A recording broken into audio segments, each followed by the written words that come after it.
Olá meninos e meninas, eu sou Isabel e o nosso assunto hoje é infinitivo. Infinitivo sempre eu tenho uma dúvida sempre grande, porque a gente tem o infinitivo pessoal e o infinitivo impessoal, e aí quando é que usa um, quando é que usa outro, então vamos resolver esse assunto agorinha. Vamos lá. Bom, primeiro o infinitivo impessoal. Olha o nome, impessoal, ou seja, que não tem pessoa. Se não tem pessoa, não constitui uma oração, porque não tem sujeito. Então, esse infinitivo impessoal, a gente vai usar quando ele for compor um substantivo. Então, olhem só a teoria. É empregado quando a ação é tomada em sentido geral, ou seja, sem que recaia sobre um sujeito específico equivalendo a um substantivo. Então, o infinitivo impessoal é um substantivo. Quando vocês tiverem tempo de acessar lá a nossa aula sobre estrutura, formação de palavras, vocês vão ver um processo de formação que chama derivação imprópria. O que é essa derivação imprópria? É justamente nós usarmos uma classe gramatical no lugar de outra classe gramatical. Então, olha essa frase aqui. Quando eu digo assim, comer menos ajuda a emagrecer. Ora, comer menos, eu não posso dizer essa ação verbal por meio de um substantivo. Eu não posso dizer assim, pouca comida ajuda a emagrecer. Então, a gente pode transformar essa ideia de ação de comer em um substantivo.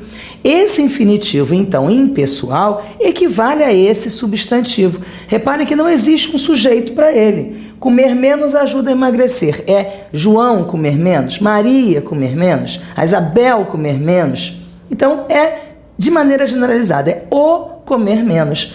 E aí a gente pode transformar esse comer menos em o comer menos. E aí o que acontece efetivamente com esse comer quando a gente coloca o o? Nós substantivamos, né? Então a gente pode substantivar colocando o artigo qualquer palavra, de qualquer classe gramatical. Então se a gente diz o comer menos ajuda a emagrecer, nós temos certeza de que esse infinitivo aqui é o impessoal, porque ele é o substantivo. Mas essa mesma certeza nós também temos que ter sem o artigo, porque a ideia é uma ideia tomada em sentido geral. É como também se eu dissesse o ato de comer menos. Não, o ato de comer menos equivale a o comer menos, que equivale a comer menos, todos tomados de maneira geral. Da mesma forma, quando a gente tem lá ajuda a emagrecer, não é ajuda João a emagrecer, Maria a emagrecer, é ajuda qualquer pessoa a emagrecer. O que acontece aqui é que esse infinitivo está compondo uma locução verbal, então é outro uso. Isto ajuda a emagrecer. Então é uma locução verbal que está sendo conjugada pelo verbo ajudar, que é o verbo auxiliar. Então, aquele emagrecer ali é um infinitivo impessoal, mas, na verdade, ele está formando uma locução. A locução verbal é impessoal. Esse emagrecer não conjuga. A gente não fala que comer menos ajuda a emagrecermos, porque não é comermos. Então, não é emagrecermos. Então, existe aqui essa ideia de coerência entre esse comer e esse emagrecer, ambos tomados em sentido geral. Mas, como ele está compondo a locução está conjugada. Se a locução está conjugada, isso aqui é verbo. Então, ajuda a emagrecer, essa locução aqui é verbo, tá? Ajuda a emagrecer. O comer menos não é verbo, é substantivo.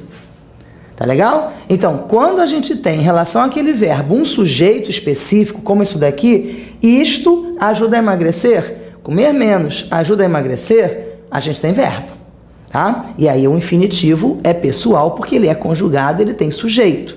Mesmo que o sujeito seja uma oração, mesmo que o sujeito seja um verbo substantivado, ou um pronome ou numeral, não importa. Tem sujeito, o infinitivo não pode ser impessoal. Agora, quando ele não tem sujeito, ele é um substantivo e aí a gente tem um infinitivo impessoal. Ficou claro, então? Não basta a gente ver, terminou em R, é infinitivo impessoal. Não. O que a gente tem que ver é se constitui uma oração ou não. Se constituir uma oração porque tem sujeito, o infinitivo é flexionado, é o infinitivo pessoal. Se não for conjugado porque é tomado como um sentido geral, aí a gente tem o peso de substantivo e a gente tem o infinitivo impessoal, que não é flexionado. Claro, não tem pessoa para flexionar, não pode estar flexionado, tá bom?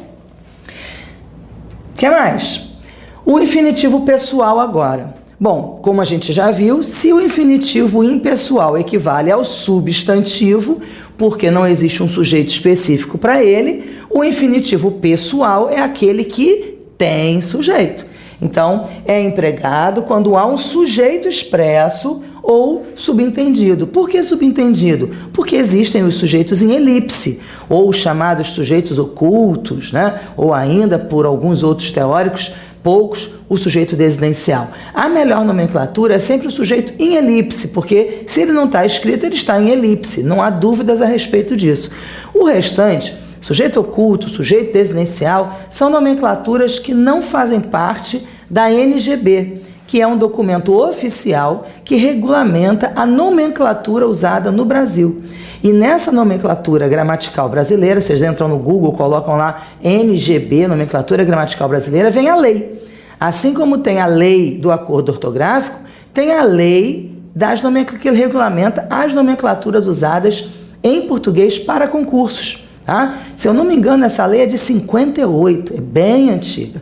E nessa lei não existe nem sujeito oculto, nem sujeito desidencial, e ela ainda está valendo. Então, os concursos, na maior parte das vezes, preferem usar a nomenclatura sujeito em elipse, sujeito subentendido, e não sujeito oculto ou sujeito desidencial. Mas, no fundo, assim, para efeito de raciocínio, é a mesma coisa, tá? Então, olha só esse exemplo. João está muito gordo e precisa emagrecer. Ora, nessa frase aqui, a gente já está colocando um sujeito expresso, né? João aqui é o sujeito do estar gordo, né? Do estar, e do precisar emagrecer.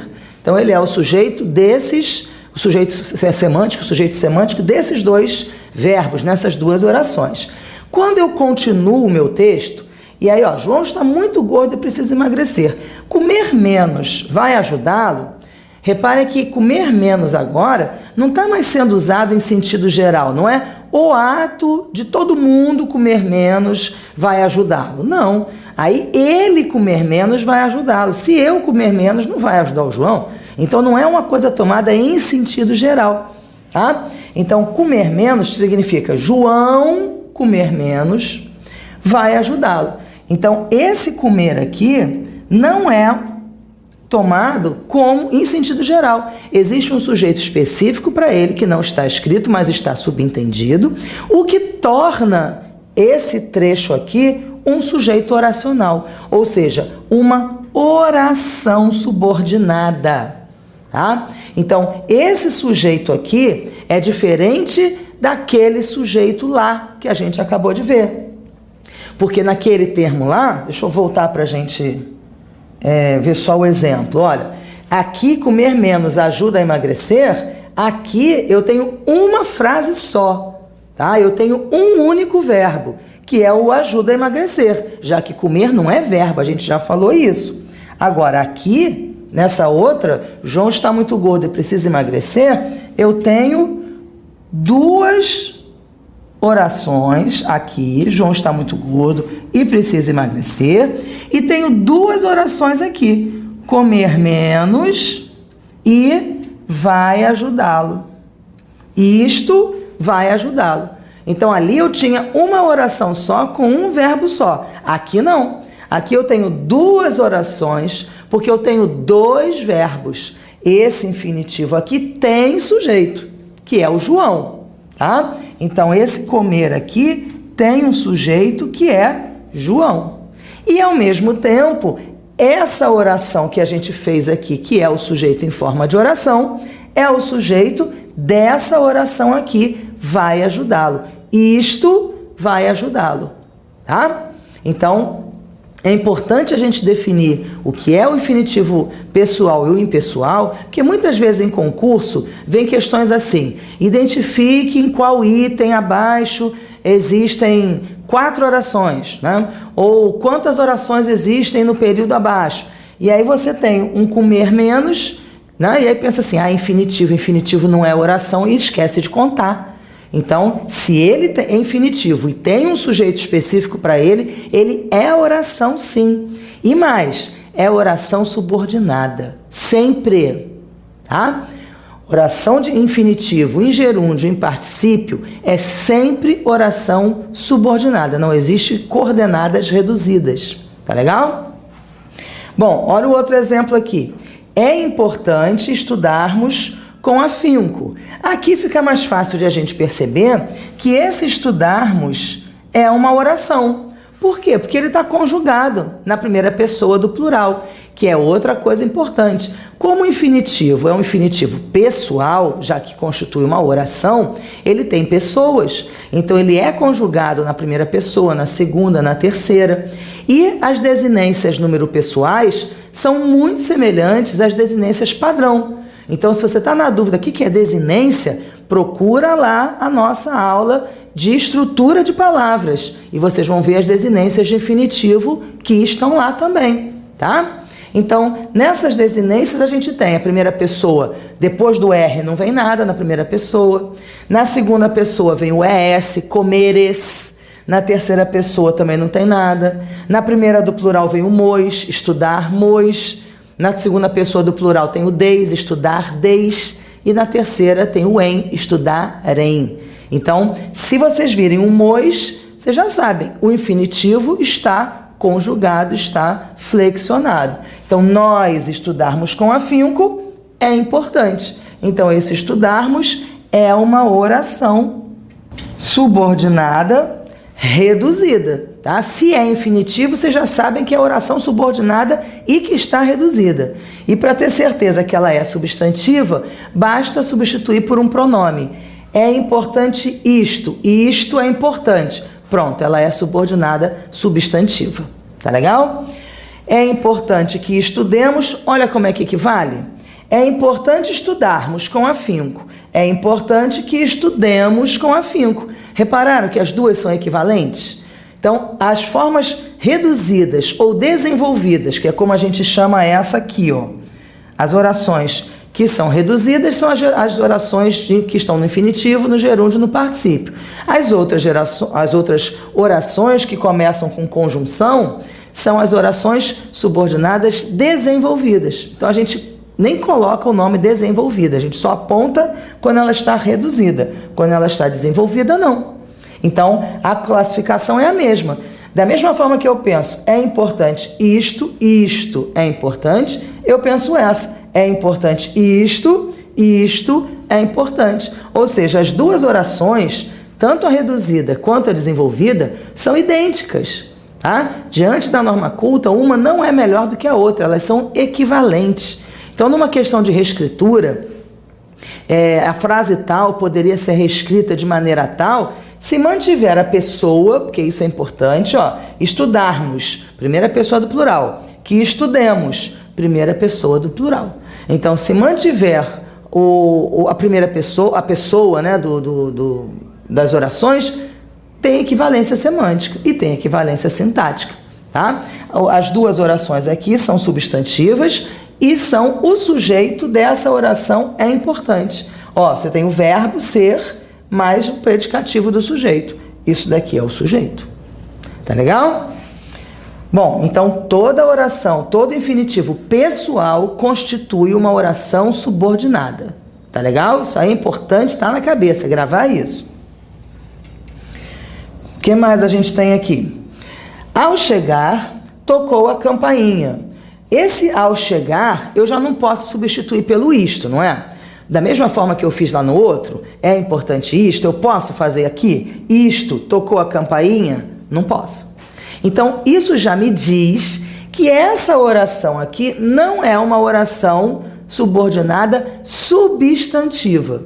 Ela é uma oração subordinada porque o verbo está no infinitivo e tem um sujeito. Ao chegar, quer dizer, quando alguém chegou, alguém praticou a ação de chegar e tocar a campainha, então existe um sujeito subentendido aí, ou seja, é uma oração.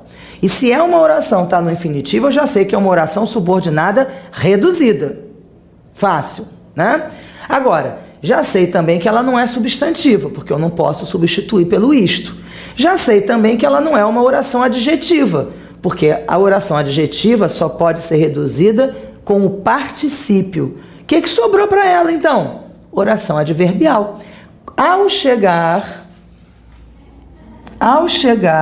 quer dizer, quando ele chegou, é a oração adverbial, de tempo, tá? É um advérbio de tempo. Quando é que ele tocou a campainha? Ontem, hoje, há 5 minutos atrás, quando ele chegou. Tudo isso dá ideia de tempo. Seja uma oração, seja um advérbio pequeno, um advérbio simples, tudo isso vai dar ideia de tempo, então tudo é advérbio de tempo.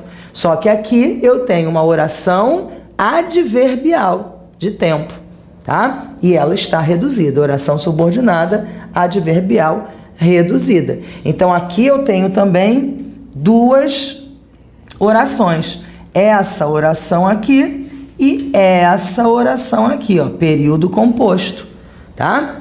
Infinitivo pessoal compõe sempre uma oração. Então aqui eu tenho, além da oração que está composta pelo infinitivo, que é a subordinada, essa daqui em cima, eu ainda tenho a principal. Sempre que eu tenho uma oração subordinada, eu tenho também uma oração principal. Sempre. Tá? Então, tem uma subordinada, tem a outra principal. Uma outra informação que eu trouxe aqui para vocês é essa daqui, olha. A locução verbal. Quando a gente usa o infinitivo pessoal, na locução verbal, ele pode vir conjugado e ele equivale ao gerúndio. Essa construção do infinitivo pessoal dentro da locução verbal, ela é mais usada em Portugal do que aqui. Então, por isso que eu coloco, olha, equivale ao gerúndio, é mais usado em Portugal. Mas o fato de ser mais usado em Portugal não significa que seja errada aqui no Brasil, ou que não se use no Brasil. Vários autores acabam escrevendo dessa maneira, até para evitar aquele som de gerúndio que está cada vez mais irritante, né? Com o efeito do gerundismo. Vou estar enviando, vou estar telefonando, vou estar fazendo. Então, esse gerundismo tem sido assim tão horroroso, né? Fere tantos alguns ouvidos, os mais sensíveis inclusive, que as pessoas estão preferindo cada vez mais usar a forma de infinitivo, que é a fórmula portuguesa. Então, existe uma equivalência entre essa flexão de infinitivo com a locução verbal e a locução verbal com gerúndio. Então, olha, todos estavam a admirar o espetáculo. É claro que a gente percebe um sotaque, né? Todos estavam a admirar o espetáculo, né? A gente sente um sotaque aí nesse estavam a admirar. Mas estavam a admirar não é a mesma coisa que estavam admirando? É a mesma coisa. Então, todos estavam a admirar o espetáculo e todos estavam admirando o espetáculo é a mesma coisa, tá? Então, esse infinitivo aqui, esse admirar, é o infinitivo pessoal, porque ele está compondo locução, ou seja, ele está compondo uma oração. Não é ele sozinho a oração, não é. A oração, a locução, junta o verbo auxiliar com o verbo principal. Então, aqui eu tenho 2 verbos, mas eu tenho uma ação verbal, que é a locução, tá? Então, quando a gente usa o infinitivo pessoal dentro da locução, formando a ideia de processo, equivale ao gerúndio. Então, essa forma e essa são iguaizinhas, tá? E para a gente terminar, a flexão do infinitivo em relação à concordância. Então, flexão, quando a gente fala de flexão, a gente fala de concordância, né? Então, flexão no singular, flexão no plural, flexão em primeira pessoa, em segunda pessoa, em terceira pessoa. Ou seja, são as conjugações do infinitivo. Então, tem algumas regrinhas que a gente precisa ver.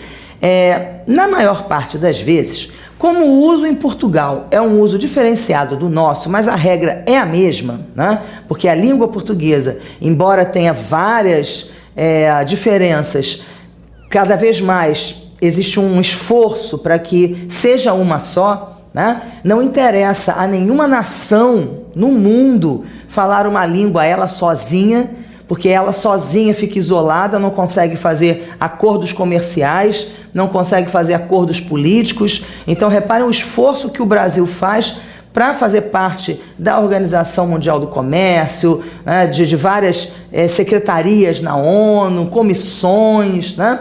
Porque quanto mais o país estiver inserido nos mecanismos internacionais, mais ele consegue acordos, sobretudo comerciais, para o desenvolvimento do país. Então não interessa a ninguém ter uma língua brasileira. Hoje não interessa a ninguém ter uma língua apenas brasileira, como também não interessa aos portugueses, só Portugal, que é um ovinho, falar só ele o português. Então, cada vez mais os acordos são no sentido de que as regras não mudem. O próprio acordo ortográfico já deu assim uma amostra da tentativa de aproximar as línguas, ou melhor, de impedir o afastamento das línguas, né?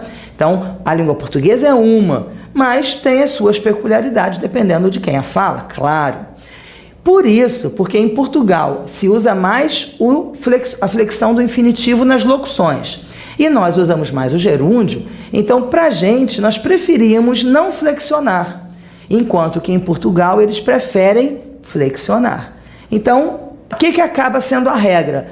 Pode flexionar, não pode, tudo bem, tanto faz. Então a regra é bastante flexível. Reparem só essa letra A, a regra da letra A. Bom, a letra A é a regra geral, né? Você tem um sujeito expresso, você precisa flexionar. Isso é uma regra geral. A regra de infinitivo não pode ir contra a regra geral de concordância. Qual é a regra geral de concordância? O verbo concorda com o sujeito. Então, se o sujeito está escrito, o verbo tem que concordar com o sujeito, não tem jeito. Então, a gente tem aqui, olha, os pais têm medo de os filhos sofrerem. Então, eu tenho uma oração que é: os pais têm medo, né? Tá aqui, os pais têm medo. E aí, os pais têm medo de alguma coisa. Tem medo de quê? Tem medo de os filhos sofrerem. Então, a oração os filhos sofrerem é uma oração que está completando sintaticamente a palavra medo. Os pais têm medo disto, ou seja, é uma oração subordinada substantiva, não é isso? É aquela que a gente pode substituir pelo isto. Como é que eu tenho certeza que ela está subordinada? Porque o verbo está no infinitivo. Agora, a gente não pode dizer os pais têm medo de os filhos sofrer. Por quê? Porque o sujeito do sofrerem é os filhos. Então, se o sujeito está expresso, o verbo tem que concordar com o sujeito. Pronto, é regra básica, tá? Mas quando o sujeito não está expresso, que é o caso da letra B, aí podem as duas formas. Então, olha, todos têm medo de sofrer. Eu também tenho duas orações. Eu tenho a primeira aqui, todos têm medo, e o de sofrer. Vou colocar a preposição lá na segunda, tá? Então, todos têm medo de sofrer. São duas orações. Ora, qual é o sujeito do tem? Todos. Está flexionado no plural. Qual é o sujeito do sofrer? Não é todos? É. Todos têm medo de todos, cada um, sofrer.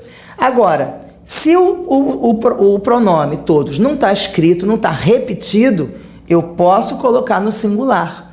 Todos têm medo de sofrer. Mas existe um sujeito, que é o sujeito todos. Não é tomado em sentido geral. O que tem sentido geral é o pronome todos. Mas se eu colocar aqui João, João tem medo de João sofrer. Existe um sujeito específico. Então, é um infinitivo pessoal, tá? Como o sujeito não está expresso, pode o singular e pode o plural. Então, olha, todos têm medo de sofrerem. Aí como a gente está mais acostumado a usar o singular, a gente tende a achar que o plural está errado. Todos têm medo de sofrerem. Que coisa horrorosa, que som estranho. Isso deve estar errado. Porque a gente sempre acha que o que soa estranho está errado. E não está. Tá? E não está. Então, se houver no concurso alguma afirmação dizendo para marcar, né, um erro de concordância, esse sofrerem aqui está correto, tá? Então, quando o sujeito, porque o sujeito dele é todos, que é plural, tá? O sujeito semântico dele é todos. Então, quando o sujeito da oração estiver escrito, como nesse caso aqui que eu tenho, os pais é o sujeito do tem e os filhos é o sujeito do sofrerem, a concordância é obrigatória, eu preciso fazer a concordância no caso aí do plural. Quando não tiver escrito, ó, o todos é o sujeito do tem, mas não está escrito aqui outra vez, pode o singular, pode o plural. Tá legal? E a outra fórmula, que também pode singular e plural, é com o sentido de gerúndio, aquele que a gente acabou de ver, tá? Então, com o sentido de gerúndio, que é aquele que tem o a flexão também é facultativa. Então, os vizinhos estavam a comer, é como a gente usa. Eles estavam a comer no singular, porque o sujeito, os vizinhos, puxa a concordância do verbo auxiliar, que é o estavam. Então, os vizinhos estavam. Se já tem a flexão do auxiliar, para que flexionar o principal também? Pois é, não precisa. Então, a gente não usa, mas o português usa. Os vizinhos estavam a comerem no quintal. E aí, reparem, gente, não está errado. Porque muitas vezes o concurso coloca lá como opção... Eita, passou ele pelo comer. Coloca como opção o plural e aí você acha que está errado e, na verdade, é o que está certo, tá? Então, quando a gente tem a ideia de gerúndio, né, com aquele azinho lá fazendo a introdução do infinitivo, pode o singular, pode o plural, tá? Quando a gente tiver com orações subordinadas, reduzidas, pode o singular, pode o plural, se o sujeito não tiver expresso. Com o sujeito expresso, tem que concordar. Pronto, essas são as 3 regras de concordância, de flexão do infinitivo. Então, vocês reparem, se de 3, 2 são facultativas, a maior parte das flexões vai estar correta, ou no singular ou no plural, tá? Então, acaba se tornando um assunto fácil. Então, gravem isso daí. Até a próxima, meninos!